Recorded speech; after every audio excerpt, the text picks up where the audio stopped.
Mr. Henry Okah approached the Johannesburg High Court with 3 applications. One for leave to appeal his trial, conviction and detention under the Terrorism Act, another for a reservation of the question of law, and a third for bail. He opted to proceed with the bail application, while the other applications will be assigned to another judge when the court recess ends in October.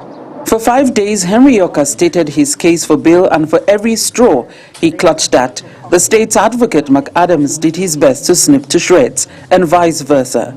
In the closing arguments, the state submitted that based on Okah's arguments for bail on grounds of his health issues, his capability to prepare for his leave to appeal case, and his family suffering, he would not be prejudiced should he not be granted bail. He questioned whether his skin condition was compelling enough to be classed exceptional circumstances. On his family suffering because of his incarceration, which the state admitted but said it wasn't compelling enough, the judge told the state counsel that Mr. Okah was able to establish that in court with evidence, as shown during the testimonies of his doctor and former attorney, who both took the stand on Thursday.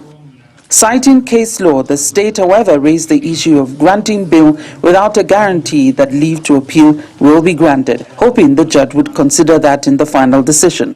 Issues of Mr. Okah's properties in the process of being placed on the preservation were raised, and it was noted that his wife, Azoka Okah, is opposing this. Apart from issues of his security and safety, which Mr. Okah raised that had the judge worried, he complained about his alleged continued frustration and intimidation by the authorities, which also served him notice of his permanent residence permit in the process of being revoked and some properties up for forfeiture. Mr. Okah insists he is a prisoner of war under the Geneva Conventions Act 8 of 2012, Article 3.2, and that the entire matter should have been considered under the International Criminal Court Rome Statute Act 27 of 2002.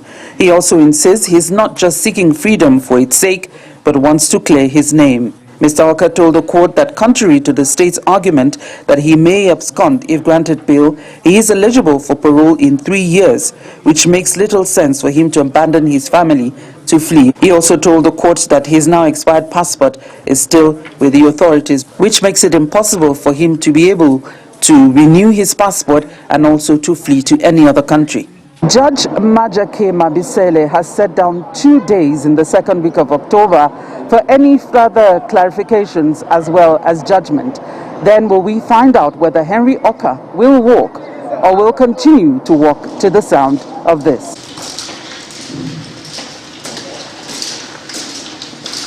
From the South Gauteng High Court, Johannesburg, South Africa, Betty Dibia, Channels Television News.